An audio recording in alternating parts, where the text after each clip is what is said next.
Fresher fiasco is when we state a subject, a topic that's going on, and we debate whether it's fresh or fiasco, why and why not. So first off, man, fresh or fiasco. This is a long one, so bear with me. Travis Scott agreed to do the Super Bowl. That's one thing. Jay-Z is trying to talk Travis Scott out of doing the Super Bowl. So fresh or fiasco, Jay-Z trying to talk Travis Scott out of the Super Bowl? I think it's fresh. I think it's fresh because I just learned niggas don't get paid for Super Bowl performances. There is no check for a Super Bowl. The league or endorsements or sponsors, whatever, they pay for your production and the set, but they do not put money in the performer's pocket. Okay, so what the fuck are you doing this for again? You dating a Kardashian. You got the crossover appeal that you need to sell records and appeal to the masses. What the fuck else you need? And on top of everything going on with the NFL, like niggas are still on their knife for the NFL. Kaepernick ain't got a job because he ain't nil. So mad niggas turned down the Super Bowl, including Hov. So I can understand why he would want to, you know what I'm saying, put the OG touch to him and put his arm around his shoulder and like, listen, man, like let me help you understand why I feel as though you shouldn't do this. Obviously, Travis is his own man. He gonna do what he want, but a few words from an OG never hurt nobody, man.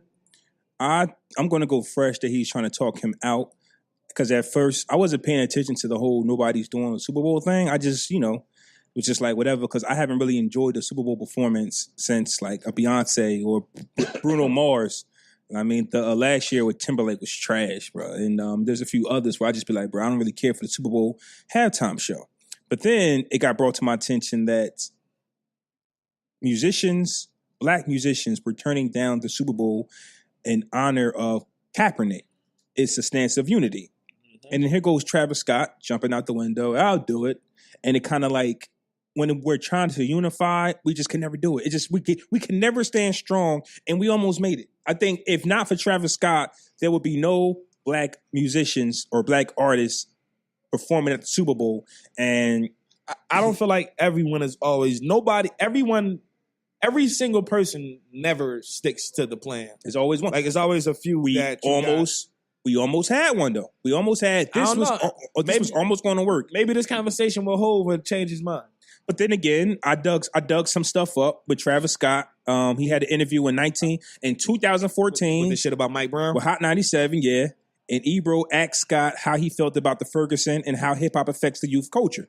And Scott said, I'm kind of angry so many black people are acting like fake activists.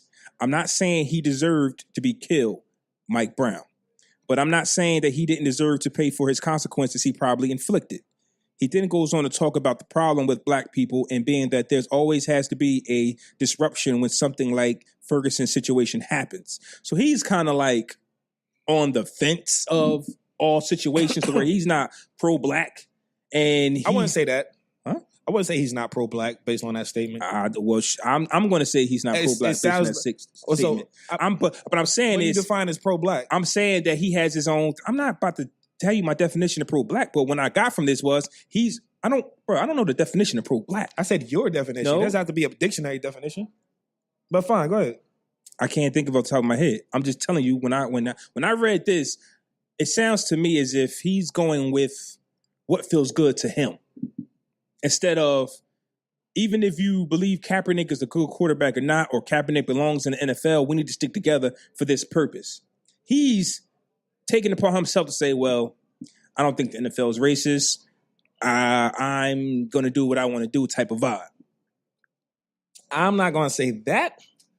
I think he's kind of ignoring the stigma that's going on surrounding the NFL, but I do think he's putting his brand first.